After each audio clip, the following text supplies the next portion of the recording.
Corona के मोर्चे पर एक बेहद अच्छी खबर मिल रही है। तीसरी लहर की रफ्तार थमने लगी है। रोज आने वाले नए केसेस तेजी से कम हो रहे हैं। पिछले 24 घंटे में 71,000 नए केस सामने आए, यानी कहा जा सकता है कि तीसरी लहर की पीक गुजर चुकी है। वहीं दूसरे मोर्चे पर यानी वैक्सीनेशन के मामले में भी भारत ने नई उपलब्धि हासिल की है, करने जा रहा है। अभी तक देश में वयस्कों को 171 करोड़ डोज दी जा चुकी हैं। कोरोना आसानी से इस सुरक्षा कवच को भेद नहीं सकता है। 15 से 18 साल के 5 करोड़ से ज्यादा बच्चों को भी वैक्सीनेशन पहुंच चुकी है, यानी कोरोना के खिलाफ हर तरफ से सुरक्षा की दीवार मजबूत हो रही है। एक बड़ी खुशखबरी और है, कोरोना को ठीक करने वाला देश का पहला नेजल स्प्रे बनकर तैयार हो चुका है। इसे ग्लेनमार्क फार्मास्यूटिकल्स और उसकी साझेदार कनाडा की बायोटेक कंपनी ने बनाया है। इसे DCGI से भी मंजूरी मिल चुकी है। दावा किया जा रहा है कि ये स्प्रे संक्रमित व्यक्तियों के इलाज में जबरदस्त तरीके से कारगर साबित होगा। फेब्री स्प्रे नाम के इस हथियार से नाक के भीतर ही वायरस खत्म हो जाएगा, यानी अब वैक्सीन के साथ उपचार भी मौजूद है। फिर भी कोरोना को या उसके वेरिएंट ओमिक्रॉन को हल्के में लेना ठीक नहीं है। डॉक्टर्स का मानना है कि ओमिक्रॉन से संक्रमित होने वाले कई लोग दोबारा संक्रमण के शिकार हो रहे हैं। WHO भी अभी लापरवाही नहीं बरतने की सलाह दे रहा है, यानी जंग अभी खत्म नहीं हुई है। ये सच है कि दूसरे देशों की तुलना में कोरोना वेरिएंट ने भारत को कम नुकसान पहुंचाया है। पूरी दुनिया में करीब 5 लाख लोगों की जिंदगियों को लील चुके ओमिक्रॉन से भारत में होने वाली मौतों के मामले बेहद कम हैं। WHO की तरफ से वेरिएंट ऑफ कंसर्न होने के बावजूद हमारे लिए ये वेरिएंट उतना घातक साबित नहीं हो सका है। करीब 1 महीने तक कोरोना संक्रमण के मामले ज्यादा आने के बाद तो अब उसमें गिरावट भी देखी जा रही है। जब मामले ज्यादा आ भी रहे थे तो मरीजों में लक्षण हल्के थे। ओमिक्रॉन के कम घातक होने की सबसे बड़ी वजह हमारा वैक्सीनेशन अभियान है। पिछले 2 महीनों में भारत समेत पूरी दुनिया में ये बात बिल्कुल साफ हो चुकी है कि उन्हीं लोगों के सामने हॉस्पिटल में भर्ती होने की नौबत आई जिन्होंने कोविड की रोकथाम के लिए बनाए गए टीके को नहीं लगवाया था, यानी जिन लोगों ने वैक्सीन लगवाई हुई थी, ओमिक्रॉन वेरिएंट उनका कुछ नहीं बिगाड़ पाया। इसी वजह से ये धारणा बन गई है कि कोरोना महामारी जल्द हमारा पीछा छोड़ देगी, लेकिन लगता है अभी वो दिन दूर है। WHO यानी वर्ल्ड हेल्थ ऑर्गेनाइजेशन के मुताबिक कोरोना वायरस के नए वेरिएंट के आने का सिलसिला अभी थमेगा नहीं। WHO की कोविड-19 टेक्निकल लीड मरिया वॉन कैरकॉन का कहना है कि आगे आने वाले वेरिएंट पहले के वेरिएंट की तुलना में ज्यादा संक्रामक हो सकते हैं। हालांकि उन्होंने ये भी कहा कि अगला वेरिएंट ज्यादा गंभीर होगा या नहीं, ये अभी कह पाना मुश्किल है। WHO की महामारी वैज्ञानिक ने इम्यूनिटी और वैक्सीन का असर कम होने की आशंका भी जाहिर की है, लेकिन WHO की इस चिंता के बीच हम खुद देख चुके हैं कि वैक्सीन गंभीर बीमारी और मौत से बचने में कारगर साबित हो रही है। फिर भी अगले वेरिएंट को माइल्ड समझ लेना अब भी समझदारी नहीं है, जबकि हम ये मान बैठे हैं कि ये जानलेवा वायरस अब हमारा कुछ नहीं बिगाड़ पाएगा। बीतते वक्त और वैक्सीनेशन की वजह से वो लगातार कमजोर पड़ेगा, उसकी संक्रमण शक्तियां भी खत्म हो जाएंगी, लेकिन शायद समय से पहले हम किसी नतीजे पर पहुंच गए हैं।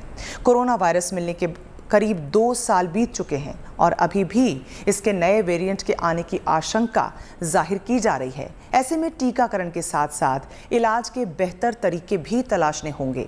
इसी सिलसिले में भारत को ऐसे अस्त्र मिले हैं जिससे कोरोना संक्रमण का इलाज पहले से ज़्यादा आसान हो जाएगा। सिर्फ दवा का नेजल ड्रॉप आपकी इम्यूनिटी को आपको कोरोना से सुरक्षित कर पाएगा।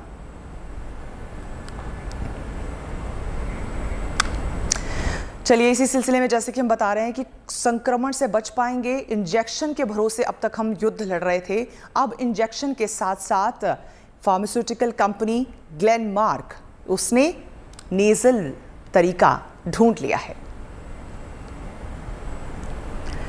फेबी स्प्रे नाम की एक नेजल स्प्रे लॉन्च की गई है, जिसे ग्लेनमार्क ने कनाडा की दवा company Sanotize research and development corp के सहयोग से बनाया है। भारत में तीसरे चरण के ट्रायल में भी नाइट्रिक ऑक्साइड वाली ये नेजल स्प्रे कोरोना संक्रमण की रफ्तार पर काबू पाने में बेहद कारगर साबित हुई है। ट्रायल के दौरान पता चला है कि महज 24 घंटे में वायरस लोड में 94% की कमी आ जाती है, जबकि अगले 48 घंटे में वायरस लोड में 99% की कमी देखी जाती है। यहाँ वायरस लोड का मतलब है कि संक्रमित लोगों की छींक से निकली छोटी सी बूंद कितने ज्यादा लोगों को संक्रमित कर सकती है। कंपनी का दावा है कि जब नाइट्रिक ऑक्साइड नेजल स्प्रे को नाक के म्यूकस पर छिड़का जाता है तो वो एक तरह का केमिकल बैरियर बनाती है, जिससे वायरस फेफड़ों में फैलने से रोका जा सकता है। यानी तीसरे चरण के ट्रायल से आधारित इसी डेटा के आधार पर डीसीजीआई यानी drug controller general of India ने ग्लेनमार्क कंपनी को इस नेजल स्प्रे के उत्पादन और मार्केटिंग की इजाजत दे दी है, जिसके बाद कोरोना के पहले नेजल स्प्रे का इस्तेमाल जल्द हो पाएगा। भरोसा जताया जा रहा है कि ये नेजल स्प्रे मरीजों को समय पर और जल्द से जल्द आराम देने में बेहद कारगर साबित होने वाला है। कई बार ये होता है कि सेकेंड इन्फेक्शन एक्चुअल में ओमाइक्रोन नहीं था, कोई और इन्फ्लुएंजा या कोई और वायरस था, बट ओमाइक्रोन का वायरस नोज में था जो पीसीआर में पकड़ा गया। बट हमारे लिए एक जनरल पब्लिक के लिए क्या मीनिंग है? क्या मेरे को वापस इन्फेक्शन हो सकता है? क्या ये सीरियस इन्फेक्शन है? इसका मायना क्या है? अगर देखा जाए जो एक जनरल ऑब्जर्वेशन है, जिन लोगों को, जिन इंसानों को पहला इन्फेक्शन माइल्ड हुआ था उनको ही चांसेस हैं कि फिर से ओमाइक्रोन हुआ, क्योंकि माइल्ड इन्फेक्शन शायद इम्यूनिटी इतनी ज्यादा प्रोवोक नहीं करता है जो आगे के इन्फेक्शंस को प्रिवेंट कर पाए। तो एक जो थियोरी थी कि मुझे ओमाइक्रोन हो जाए और मैं शायद ये एक तरह से इम्यूनिटी बूस्टर का काम करेगा और मैं अब आगे एटलीस्ट 3 से 6 महीने मेरे को कोई इन्फेक्शन नहीं हो सकता, शायद वो गलत साबित हो रही है, स्पेशली अगर फर्स्ट इन्फेक्शन माइल्डर था।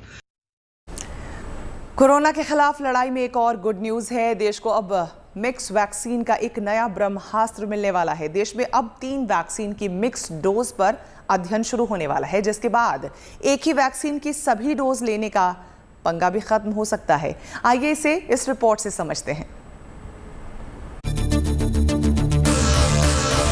कोरोना संक्रमण की घटती रफ्तार ने साबित कर दिया है कि देश में कोरोना की तीसरी लहर का पीक जा चुका है। संक्रमण के आंकड़े इस बात की तस्दीक कर रहे हैं कि देश के हर राज्य से कोरोना संक्रमण की तीसरी लहर की पीक खत्म हो चुकी है। केरल समेत हर राज्य में सक्रिय मरीजों में लगातार कमी आ रही है। एक महीने तक रोजाना 1 लाख से अधिक संक्रमित मरीज मिलने के बाद अब इनकी संख्या में गिरावट आई है। बीते 24 घंटे में 1 लाख से कम नए केस मिले हैं। पिछले 24 घंटे में देश में कोरोना के 83,876 नए केस मिले, जबकि 1,99,054 लोग संक्रमण से रिकवर होकर घर पहुंचे। संक्रमण की रोजाना पॉजिटिविटी रेट 7.25% है, जबकि साप्ताहिक संक्रमण दर 9.18% दर्ज की गई है, जबकि 159 करोड़ के पार पहुंच चुका है भारत में टीकाकरण। स्वास्थ्य मंत्रालय के अनुसार देश में अब कोरोना की रिकवरी दर बढ़कर 96.1% पर पहुंच चुकी है, जबकि सक्रिय मरीजों की दर में गिरावट आने के बाद ये 2.62% रह गई है। 11,08,938 सक्रिय मरीजों का उपचार चल रहा है, जबकि देश में अभी भी कोरोना के 4 करोड़ से ज्यादा मरीज ठीक होकर घर पहुंच चुके हैं। देश में कोरोना टीकाकरण भी 169.63 करोड़ को पार कर चुका है। पिछले एक दिन में 14.70 लाख लोगों को वैक्सीन दी गई। इस तरह देश में कोरोना जांच की संख्या 74.15 करोड़ को पार कर चुकी है। पिछले एक दिन में 11.56 लाख लोगों के सैंपल लिए गए, जिनमें 7.25% संक्रमित मिले। इससे पहले तीसरी लहर की पीक पर 20 जनवरी को एक दिन में सर्वाधिक 3.86 लाख लोग संक्रमित मिले, लेकिन इसके बाद दैनिक मामलों में गिरावट आना शुरू हो गई। कोरोना की मंद पड़ती रफ्तार के बाद कोरोना को खत्म करने के लिए अब देश में जल्द ही 3 वैक्सीन को मिलाकर पहली बार चिकित्सीय अध्ययन शुरू हो सकता है। हैदराबाद स्थित भारत बायोटेक कंपनी की ओर से अध्ययन शुरू करने के लिए अनुमति मांगी गई है। 3 वैक्सीन को साथ मिलाकर होगा परीक्षण। कोविशील्ड, कोवैक्सीन, नेजल वैक्सीन का एक साथ परीक्षण। 3 अलग अलग समूहों पर होगा वैक्सीन का अध्ययन। एक ही व्यक्ति को कोवैक्सीन फिर कोविशील्ड की खुराक दी जाएगी। कोवैक्सीन को नेजल तकनीक से दिया जाएगा। हाल ही में आईसीएमआर के साथ मिलकर भारत बायोटेक कंपनी ने नेजल वैक्सीन को तैयार किया है। अभी तक मिली जानकारी के अनुसार 800 से अधिक लोगों पर परीक्षण करने की जानकारी साझा की गई है। 3 अलग अलग समूहों में होने वाले ये अध्ययन देश के 9 अस्पतालों में संचालित होगा, जिसमें दिल्ली का एम्स भी शामिल है। दरअसल कोरोना वैक्सीन की मिश्रित खुराक को लेकर वैश्विक स्तर पर लंबे समय से बहस चल रही थी। इसमें कोविशील्ड और कोवैक्सीन को लेकर काम किया जा रहा था, लेकिन 3 वैक्सीन को लेकर अध्ययन पहली बार शुरू होगा। Bureau report, good news today. 1 साल से ज्यादा वक्त से भारत में दुनिया का सबसे बड़ा टीकाकरण अभियान चलाया जा रहा है। इसी 1 साल में ऐसे कई मौके आए जब हमने वैक्सीनेशन को लेकर कई कीर्तिमान स्थापित किए। इसी का नतीजा है कि करीब 1 साल में ही 171 करोड़ से ज्यादा लोगों को वैक्सीन की डोज लग चुकी है, जिसमें पहली डोज 95 करोड़ के पार पहुंच चुकी है, जबकि दूसरी डोज का आंकड़ा भी 74 करोड़ के आंकड़े को छू चुका है। यानी सफलता की ये गाथा पिछले 1 साल में ही लिखी गई है। अब भारत का जोर हमारे जूनियर्स यानी 15 से 18 साल की उम्र के बच्चों को टीका लगाने पर है, जिसके सुखद नतीजे दिखाई देने लगे हैं। देश में अब तक 15 से 18 साल के बीच के 5 करोड़ से ज्यादा बच्चों को टीका लग चुका है। सिर्फ 37 दिनों के अंदर इस एज ग्रुप के 5 करोड़ 18 लाख से ज्यादा बच्चों को वैक्सीन की पहली डोज मिल चुकी है। हालांकि 5 करोड़ वयस्क यानी कि एडल्ट्स को टीका लगाने में 42 दिन लग गए थे। यानी बच्चों की तुलना 5 करोड़ वयस्कों को कोविशील्ड का या कोवैक्सीन की पहली डोज में लगने में 5 दिनों का ज्यादा वक्त लगेगा। टीकाकरण अभियान से जुड़ी हर संस्था की कोशिश है कि जल्द से जल्द देश की बड़ी आबादी को टीका मिल जाए, सुरक्षा कवच मिल जाए। यही वजह है कि मिशन मोड पर बच्चों का टीकाकरण किया जा रहा है। इसी साल 3 जनवरी को 15 से 18 साल के लिए वैक्सीनेशन ड्राइव शुरू किया गया था, ताकि बच्चे भी कोरोना संक्रमण से बचे रहें। यही वजह है कि यूपी, गुजरात, असम, दिल्ली, पश्चिम बंगाल, चंडीगढ़, जम्मू कश्मीर, केरल के अलावा कई राज्यों में बच्चों का टीकाकरण तेजी से हो रहा है। सिर्फ आज ही 15,50,000 से ज्यादा बच्चों को पहला टीका लगाया गया है। वैक्सीनेशन के शुरुआती दौर में ही 15 से 18 साल की उम्र के 12 लाख से ज्यादा बच्चों ने टीकाकरण के लिए रजिस्ट्रेशन कराया था। टीके के लिए रजिस्ट्रेशन कोविन पोर्टल पर अभी भी जारी है। इसके अलावा बच्चे सीधे टीका केंद्र जाकर रजिस्ट्रेशन करा सकते हैं, जिसके बाद उन्हें तुरंत टीका भी लगाया जाएगा। चलिए अब रुख कर लेते हैं एक ऐसी खबर का जो देश की अर्थव्यवस्था के लिए वाकई गुड न्यूज़ है। मुकेश अंबानी और गौतम अडानी देश के 2 सबसे बड़े उद्योगपति हैं, लेकिन पिछले कुछ दिनों से दोनों में एशिया का सबसे अमीर आदमी होने की रेस चल रही है। पहले अडानी आगे निकल गए थे, लेकिन आज फिर अंबानी देश और एशिया के सबसे अमीर आदमी बन गए। देखा जाए तो ये रेस भारत की अर्थव्यवस्था के विकास और मजबूती का सबूत है। ये कैसे देश के लिए फायदेमंद है, इसे समझ लेते हैं। पहले बताते हैं आपको अंबानी और अडानी के बीच दौलत की दिलचस्प रेस के बारे में।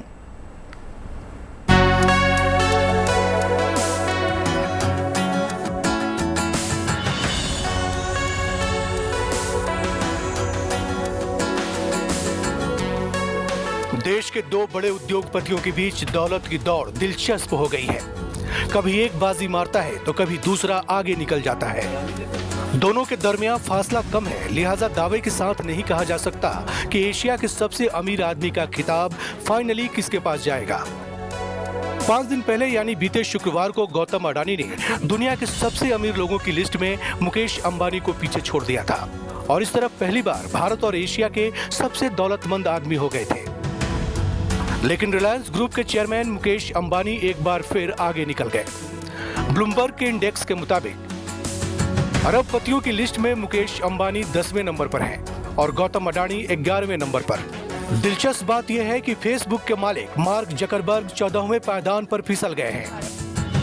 लेकिन समझने वाली बात यह भी है कि रेस अभी किसी नतीजे पर नहीं पहुंची, यानी जल्द ही इसमें फेरबदल हो सकता है। ब्लूमबर्ग इंडेक्स पर अंबानी की कुल संपत्ति 89.2 बिलियन डॉलर यानी 6,67,000 करोड़ रुपए की है, तो वहीं अडानी की कुल संपत्ति 86.3 बिलियन डॉलर यानी 6,45,000 करोड़ की है। यानी कब कौन आगे निकल जाएगा इसका फैसला सही मायनों में शेयर बाजार करेगा। वहीं दुनिया के सबसे अमीर आदमी का खिताब इलेक्ट्रिक कार के बादशाह एलन मस्क के पास बरकरार है। ब्लूमबर्ग की लिस्ट में नंबर 1 एलन मस्क है, उसके बाद जेफ बेजोस का नंबर है। बर्नार्ड अर्नोल्ड दुनिया के तीसरे सबसे अमीर आदमी हैं, तो नंबर 4 पर बिल गेट्स मौजूद हैं। लेकिन संकेत है कि इस लिस्ट में नीचे के पायदानों पर ऊपर नीचे जाने का सिलसिला अभी कायम रहने वाला है। Bureau report, good news today. हमारे साथ आर्थिक मामलों के जानकार शशांक सौरभ हैं। चलिए उनसे समझते हैं कि देश के 2 बड़े उद्योगपतियों के बीच चल रही ये रेस है क्या, क्यों चल रही है। सौरभ, दुनिया के अमीरों की लिस्ट में अब मुकेश अंबानी 10वें नंबर पर फिर से आ गए हैं। उनके और अडानी के बीच की इस रेस का आखिर मतलब क्या है?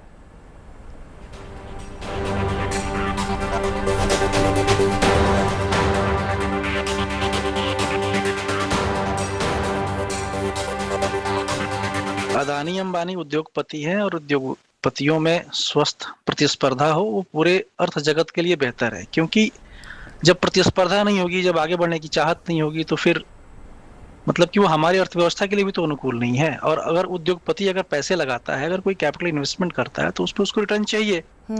और अदानी अंबानी की अगर कंपनियां ग्रो कर रही हैं, तो आप ये देखिए ना कि अदानी अंबानी के पर्सनल वेल्थ तो सबको दिख रहे हैं कि बढ़ रहे हैं, लेकिन उनके शेयर होल्डर्स की वेल्थ, इस देश की वेल्थ, जो इस वेल्थ क्रिएशन के प्रोसेस में वो जॉब क्रिएट कर रहे हैं, वो सारा कुछ तो लोगों को ध्यान में नहीं आ रहा है। उस पर भी तो बात होनी चाहिए कि अदानी अंबानी ने इस देश के जीडीपी में कितना कंट्रीब्यूट किया, इस देश के टैक्स कलेक्शन में कितना कंट्रीब्यूशन है उनका, कितने नए रोजगार पैदा किए उन लोगों ने, इस पे भी तो चर्चा होनी चाहिए। कहने का अर्थ ये है कि चाहे जो कोई भी सरकार हो, भारत में अगर वो उद्यमशीलता को बढ़ावा दे रही है, वेल्थ क्रिएटर्स को अगर वो सम्मान दे रही है, तो वो सबके लिए हर्ष का विषय होना चाहिए। ठीक है, ठीक कह रहे हैं आप सौरभ। पिछले कुछ दिनों में ही इस लिस्ट में कई बार फेरबदल हुआ है, इसे भी बड़ा दिलचस्प ये नजर आ रहा है। पहले अडानी आगे गए, फिर मुकेश अंबानी ने बढ़त बना ली, मार्क जकरबर्ग नीचे आ गए। आखिर ये पायदान कैसे तय होते हैं? कैसे हर दिन लाखों करोड़ों की संपत्ति घटती बढ़ती रहती है? और भारत के लिए ये रेस कितनी फायदेमंद है? उनके मार्केट कैपिटलाइजेशन के हिसाब से अमीरी और गरीबी का वो उनके वेल्थ को मापा जाता है कि overall market capitalization Ambani group का इतना है, अदानी ग्रुप का कितना है, उसमें उनकी परसेंटेज शेयर होल्डिंग कितनी है। तो व्यक्तिगत रूप से लेटस से अगर मैं ऐसे बात करूं, एक हाइपोथेटिकल एग्जांपल लूं कि रिलायंस ग्रुप का मार्केट कैपिटलाइजेशन 10 लाख करोड़, उसमें अंबानी परिवार का अगर शेयर होल्डिंग 50% है, तो अंबानी परिवार की वेल्थ 5 लाख करोड़। अब ये 5 लाख करोड़ अगर हम वेल्थ की बात करें हाइपोथेटिकल एग्जांपल में, तो इसका मतलब ये नहीं है कि सारा का सारा उनके पास कैश पड़ा हुआ है। वो तो उनकी पूरी की पूरी जो बाजार संपत्ति है, उसका बाजार भाव है। अब ये तो ऊपर नीचे होते रहता है। शेयर मार्केट आज चढ़ गया तो उनके भाव चढ़ गए, तो उनकी संपत्ति बढ़ गई। कल को शेयर मार्केट गिर गया तो उनकी संपत्ति, आपको जो सो कॉल्ड जो वेल्थ मेजरमेंट पैरामीटर्स हैं, उसके हिसाब से उनकी संपत्ति गिर गई। अब बात एक और गुड न्यूज़ की कर लेते हैं। डिजिटल दुनिया के बारे में हम सभी ने सुना है, लेकिन इस दुनिया में पार्टी होगी, शादी होगी, ये अब तक शायद ही किसी ने सोचा हो। और ये मुमकिन भी हो गया है, जिसमें एशिया में भारत पहला ऐसा देश बन गया है जहां पर डिजिटल दुनिया में बहुभोज का आयोजन किया गया। क्या है डिजिटल दुनिया, कैसे किया गया आयोजन, हमारी इस रिपोर्ट में देखिए।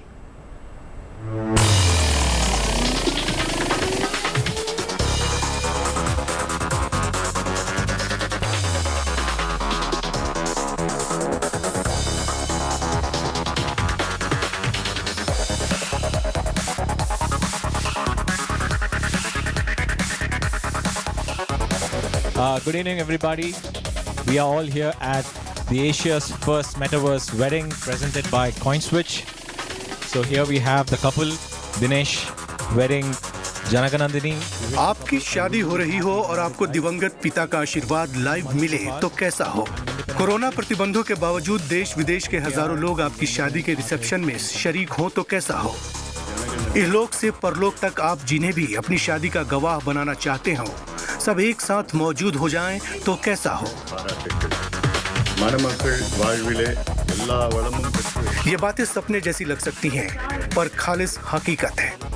और ये कमाल हुआ है तकनीक से। एक ऐसी आभासी दुनिया जहां आपकी हर ख्वाहिश पूरी हो सकती है। नाम है मेटावर्स। कोरोना की बंदिशों के बीच तमिलनाडु के एक कपल ने इस नई तकनीक की मदद से वेडिंग रिसेप्शन का आयोजन किया, जिसमें करीब 6000 लोगों ने वर्चुअली हिस्सा लिया। सब अपने घर बैठे बैठे इस बहुभोज का हिस्सा बन गए। सब कुछ वैसे ही हुआ जैसे आम बहुभोज में होता है। दिनेश एसपी और जनगा नंदिनी रामास्वामी ने पहले तमिलनाडु के शिवलिंगपुलम गांव में शादी की और फिर डिजिटल माध्यम से अपने परिवार और दोस्तों को रिसेप्शन पार्टी दी। इस पार्टी में जो लोग आमंत्रित थे उनको घरों तक खाना भी पहुंचाया गया। दुल्हा दुल्हन के लिए सबसे सुकून देने वाली बात यह थी कि इस वर्चुअल आयोजन में दुल्हन के दिवंगत पिता भी आशीर्वाद देने के लिए मौजूद थे। यानी एक ऐसी वर्चुअल दुनिया जहां सब कुछ असली सा लगता है, एक ऐसा आभास जो जिंदगी के बाद भी साथ होने का एहसास दिलाता है। इस वर्चुअल दुनिया में शादी भी हो चुकी है। अमेरिका में पिछले साल ट्रेसी और डेव ने मेटावर्स पर शादी की, जो मेटावर्स पर होने वाली पहली शादी थी। हालांकि अमेरिका के कई राज्य मेटावर्स पर की गई शादी को मान्यता नहीं देते। अमेरिकी विवाह मिनिस्ट्री डिजिटल अवतार को वास्तविक मनुष्य नहीं मानता, जिसके चलते मेटावर्स पर की गई शादी अमेरिका में वैध नहीं है। मेटावर्स दुनिया में शादी को मान्यता देने के लिए नियम कानून बनाए जा सकते हैं। फिलहाल मेटावर्स पर शादी की मान्यता को लेकर कोई फैसला नहीं किया गया है। इस डिजिटल दुनिया में एंट्री के लिए बस एक आईडी की जरूरत है, जिसके जरिए आप उस प्लेटफॉर्म पर लॉगिन कर सकते हैं और इस आभासी दुनिया में कहीं से भी दाखिल हो सकते हैं। इसके जरिए परिवार से दूर होने पर भी आपको परिवार के साथ रहने का अनुभव मिल सकता है। हजारों किलोमीटर दूर बैठे दोस्त के साथ शतरंज खेलने का मन हुआ तो मेटावर्स दुनिया में वो भी मुमकिन है। कोरोना संकट के बीच मेटावर्स की मांग बढ़ी है। रुकी थमी सी जिंदगी में मेटावर्स गति ला रहा है। दुनिया के तमाम बड़े सिंगर मेटावर्स के जरिए वर्चुअल कंसर्ट कर रहे हैं। बीते कुछ दिनों में भारत में भी इसका चलन बढ़ा है। पंजाबी गायक दलेर मेहंदी ने मेटावर्स प्लेटफॉर्म पर परफॉर्म करके इतिहास रचा है।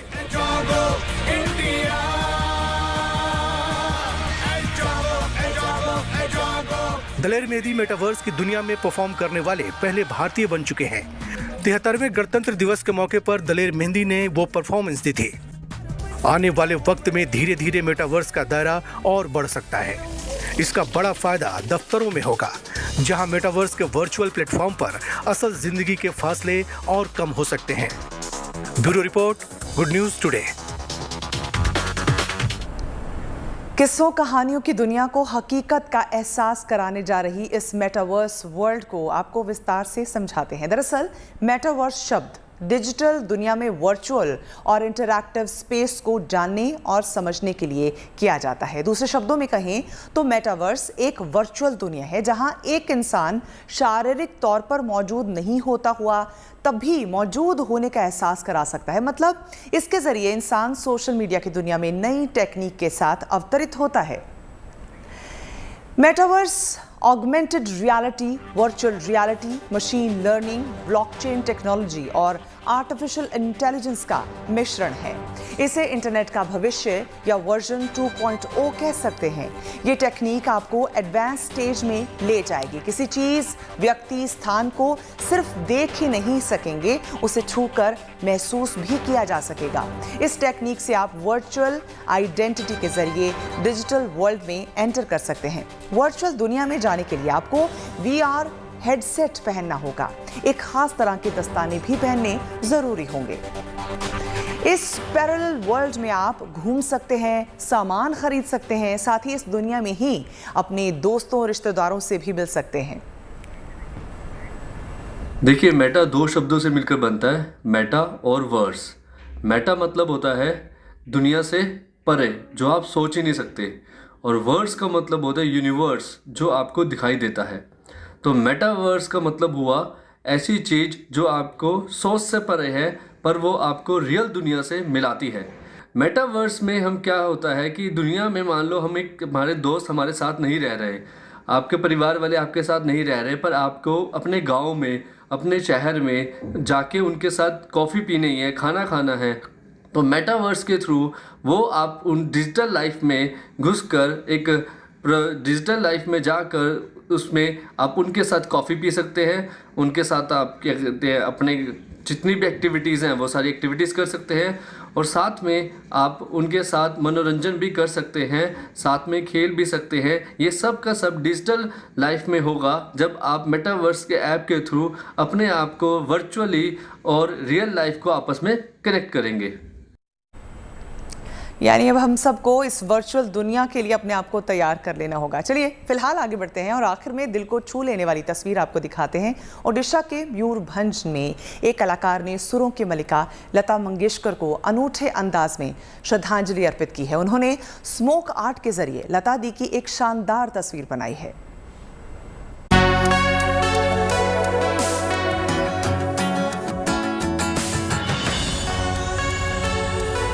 धुआं धुआं हो गया कागज का ये कैनवस।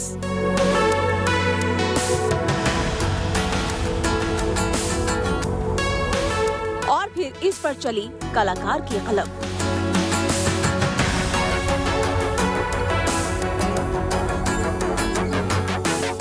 सधे हुए हाथ से बनी लकीरें धीरे धीरे एक अनूठी कलाकृति के रूप में उभर कर सामने आई।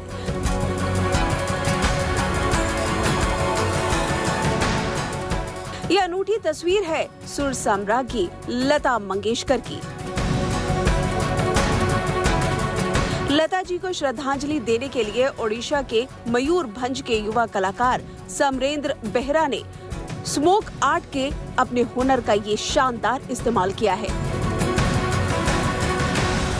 आज मैंने स्मोक आर्ट के माध्यम से एक पोर्ट्रेट बनाया है जो कि विश्व प्रसिद्ध गायिका लता मंगेशकर जी की है, जिसके गाने सुनकर हम छोटे से बड़े हुए। वो नहीं रहे लेकिन उनके गाए हुए गाना उनको हमेशा हमारे दिल में अमर रखेगा। यूं तो स्मोक आर्ट के जरिए ढेर सारी तस्वीरें बनाई जा चुकी हैं। समरेंद्र बेहरा अपनी इस कला को निखारने में लगे हैं।